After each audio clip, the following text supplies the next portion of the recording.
Something very strange has happened since the pandemic lockdowns, and I think it's related. It's like the social bonds were snapped in those lockdowns because there has been an explosion of shoplifting.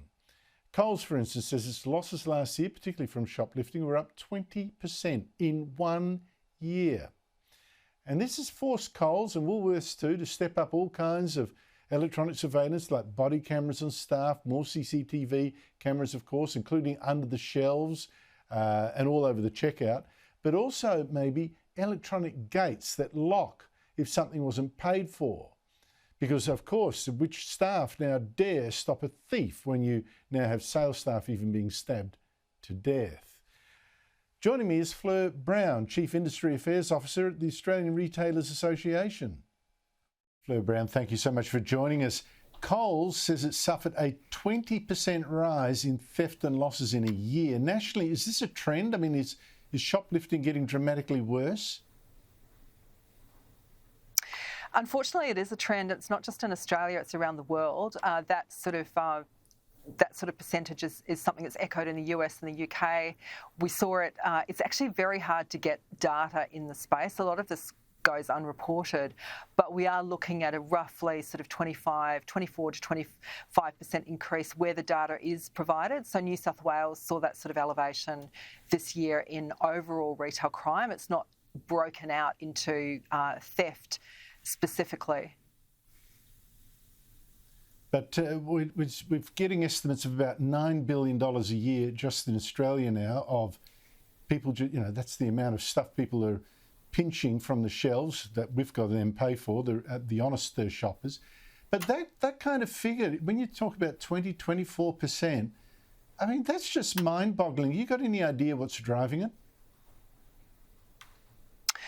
Look, 9 billion is the correct figure as we know it to be. Again, the data is just not high quality at the moment. We have underreporting. We don't have good sort of data capture or centralisation of information. But we think it's around 9 billion, which equates to about a 2 to 3% stock loss, which for some retailers can equal like a 25% decrease in profits. Now, as you mentioned, unfortunately, some of this does get returned to price increases, which affect all Australians. But to be quite honest, the thing that's top of mind for retailers is their staff, also their customers and their well-being, because the toll, when you look at what's happened through the pandemic for frontline workers, is now just almost unbearable for many of those workers.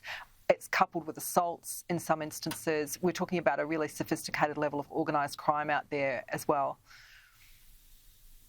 Yeah, look, you're absolutely correct, because, what's a shopkeeper to do when they see someone stealing stuff? That's going to be a potential flashpoint, danger point. But come back to it. How could we have this huge increase in shoplifting? I'm just wondering, is this, some sign of social decay here and a lack of trust, a lack of honesty, or is it in part driven by those viral clips on social media I keep seeing, particularly from America, and this has been over the last few years, particularly from California, mobs going in, looting shops, so many people at once, swarming through like a hive, shopkeepers just obviously unable to do anything about it. Is that a factor in this? Look, there's no definitive research on this, so we can only speculate. We know, of course, there is a cost of living factor in this, but we also know that organised crime, that there's a disproportionate percentage of this loss that's coming from an organised perspective, which is sort of two or more individuals ganging up, as you might say, to take advantage of the opportunity. They're then reselling goods, etc. That's extremely sad to see and really difficult for retail staff to manage. There is an opportunity factor, absolutely, and then there's just this general, I guess, build from the pandemic period where you've got a lot of tension out there, and there is an elevated level of aggression and assault that goes with this and makes it 10 times worse for the retailers that have to tackle it. Look, when you were saying before about the increase in aggression, I wonder whether that's another factor here, that a lot of shopkeepers and shop assistants don't dare now to confront someone that they think is shoplifting, that people feel, well, anything could happen, I better back off.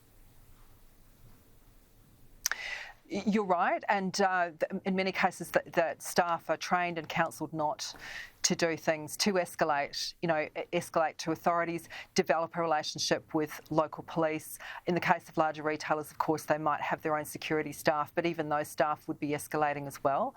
So retailers that we speak to are at pains to make sure that their staff don't put themselves in any line of danger around these issues, and neither should customers. So that is that's the modus operandi at the moment, which is why we need to get better at having a system that can manage these issues but doesn't create problems for those frontline workers, or for customers that might be witnessing an incident.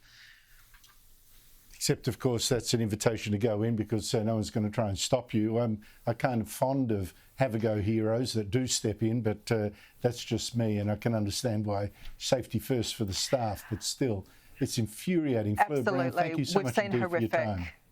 Yeah, thank you. Thank you, Andrew.